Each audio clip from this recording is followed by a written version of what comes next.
Hi everyone, I'm here to re-record the video that I recorded on Saturday and had posted like I said I would, but I recognized last night when I went to re-record this that my internal camera went out, and I think that's why the video didn't finish as well. Thank you, Kim, for alerting me that the video cut out after it was like 2 minutes and 6 seconds. So I'm re-recording now. You guys still have time to watch this before class, and it should be under 5 minutes. So I hope you're watching it. Alright, so here's what I plan to go over in this video. I need to talk to you about what a rhetorical analysis looks like structurally, and so we're going to be spending a lot of time on that in class tomorrow on the 9th. But, you know, anytime an instructor asks you to read something, they're, especially in a college course, they're asking you to consider the content if it's a content course, like a psychology or a history class or something like that.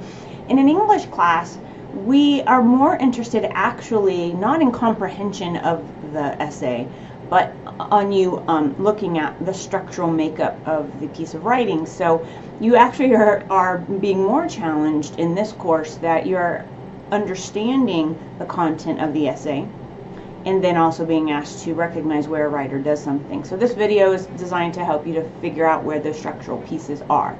So that's what I'm going to be doing, talking to you about that William Safire example rhetorical analysis of the Gettysburg Address. Then I'm going to break the structural thing down even more to talk to you about academic paragraphs, reminding you about their structure, the parts that are required in them, and then you guys see I have some information about academic paragraph right here, and I'll come back to that in a little bit.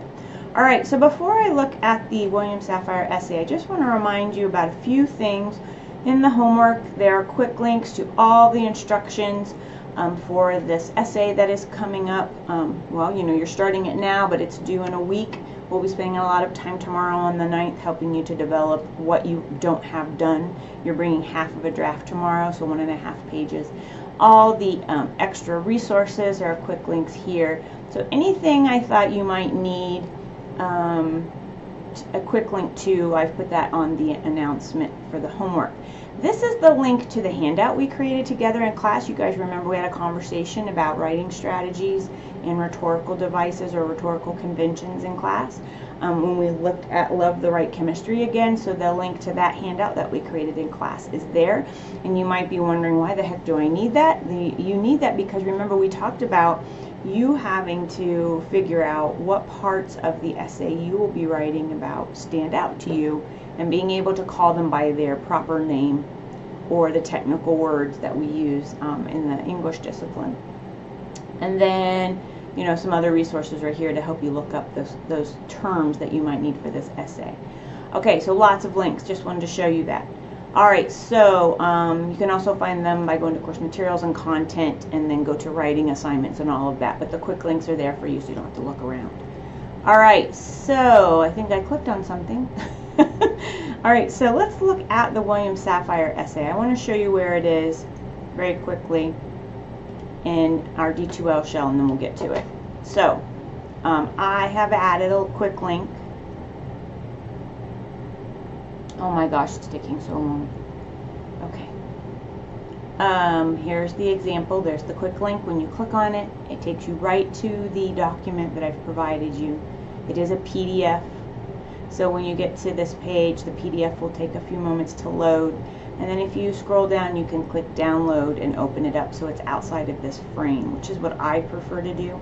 I've already downloaded it. So here it is. It was a rhetorical analysis written by a professional writer, and it was published, you guys can see, in the New York Times a year after the 9/11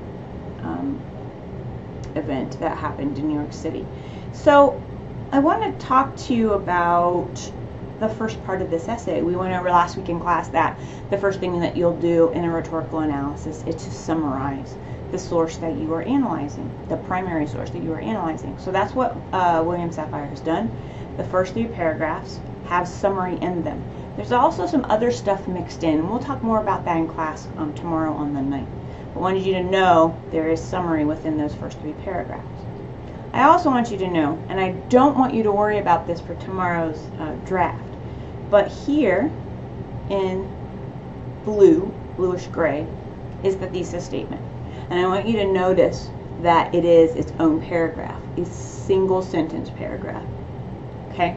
He's telling us how he wants us to understand his interpretation of the Gettysburg Address in that sentence. So that's the thesis. We'll talk more about how thesis statements for this kind of essay work tomorrow in class.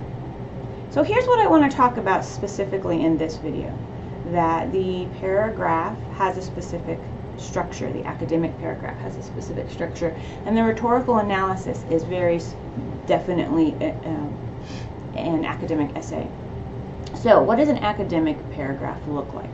Well, it's always going to have a sentence. You can see I have it highlighted in yellow. The first sentence, first or second sentence, I mean it can vary, but it's going to have a sentence that helps the reader to know what the paragraph will be about. And I like to call these focusing sentences because that's what this sentence does. You've heard other teachers call them topic sentences, but it declares the topic of the paragraph. So here's the topic. And those 266 words, you will hear the word dedicate 5 times. So what is he looking at in the writing? The structure of the writing, the analysis of another writer's writing. This writer, William Safire, noticed that he repeats the word dedicate 5 times, and he wants to talk about that and talk about what he thinks it means. But before he can talk about it, he has to give examples. So you guys see I've highlighted the first 2 times, the third or middle, the 4th and 5th time. So he goes through several examples. So check it out. The movement of this paragraph is fantastic because the writer is leading me through all the examples. Here's the first example. Then he gives a quote. Here, first and second example, sorry. Here's the third example. Then he gives another quote. He's quoting the Gettysburg Address, the primary source. Here are the 4th and 5th examples, also a quote. So check it out. Like, if he were in my class, I'd be saying, dude, you need some in-text citations. But he's not. He writes for the New York Times. So that's why the in-text citations aren't there. But we will talk about in-text citations tomorrow in class.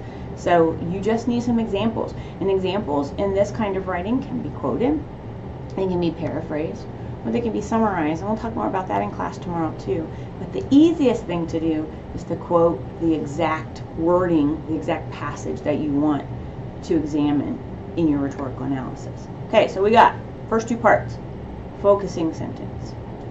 Then we got all the examples. Last part of the paragraph is his analysis. He's explained to us what he understands about those examples that he's quoted, those passages that he's taken from the Gettysburg Address. He's walked us through the examples, first 2, 3rd, 4th, 5th. We've got the quotes. Now at the end of the paragraph, he's going to tell us what he thinks it means. Remember we talked in class last week about your analysis, that you will either interpret, evaluate, or argue. So this particular author is focusing on an interpretation. He thinks he understands the meaning, especially he understands the meaning now that 9/11 has happened. So he's tying together the 9/11 event and a sadness in the themes of that human experience, and he's tying it back to a very famous historical document. So this is a really cool rhetorical analysis because he's not only showing us the examples of what the writer is doing, but he's also giving a different meaning to the text because he's layering on something that happened well after the Gettysburg, the Battle of Gettysburg in the Civil War. So this is really cool. Again, want to show you 3 parts. Focusing sentence, examples, and then the last part is the analysis. That's why it's called the rhetorical analysis.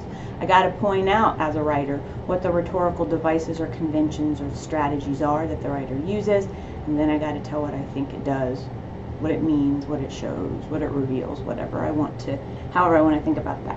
One last thing before I go back to that black post-it note that to review some things with you. You might notice, and you might have been thinking all along, Beth, wait, this dude has 2 paragraphs here, and you're talking about one single body paragraph. And so I do want to acknowledge that he's using this focusing sentence here to control both of these paragraphs. And so paragraphing in writing, it seems like when we learn it in school, it's pretty chunky, right? Like everything we want to say about one topic is in one paragraph, and then everything we want to say about the next thing that we want to talk about is in another paragraph. But he's using a focusing sentence to control both of these paragraphs, and I suspect his paragraphing rules aren't set in stone. I suspect that he did that because he didn't want all these examples to create this big long paragraph, and he thought it would just be cool to break the first two examples from the third.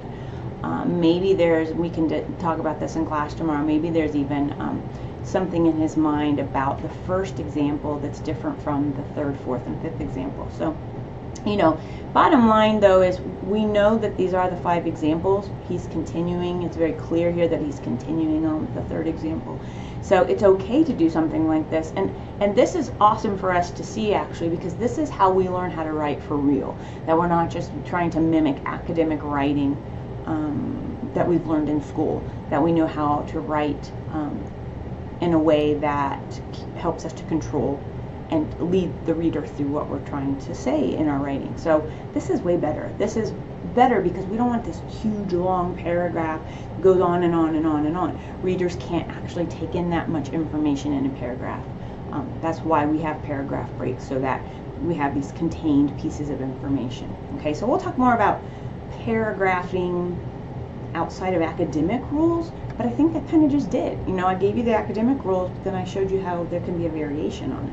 All right, so back to the post-it note. We're almost out of here. All I do is wrap up by reminding you of those paragraph 3 parts, which I've been doing throughout the video anyway. Remember, you must have a focusing sentence, and I think that not the word I want. I think the thing that stands out for me about focusing sentences is that I must tell what my paragraph is about. I'm announcing that, okay? And then I give examples or evidence to show the specific things or the passages, the examples from the primary source that I want to talk more about. And so I have in parentheses here these passages can be quoted or paraphrased, and actually they can even be summarized, but that's confusing because we have a summary at the beginning, so we'll talk more about that in class tomorrow. So you might want to stick with quotes or paraphrases. And then the last part, as you saw, was that analysis, right? The analysis, where you interpret, evaluate, or argue. So this is where you explain, you discuss what you saw in the examples that you quoted. Anything else I want to say? Nope, I think that's it. I apologize for the video problem from last Saturday, but I didn't even know that the camera had gone out, so thank you again, Kim, for letting me know. And we will talk a lot more about this in class tomorrow. I'll see you guys then.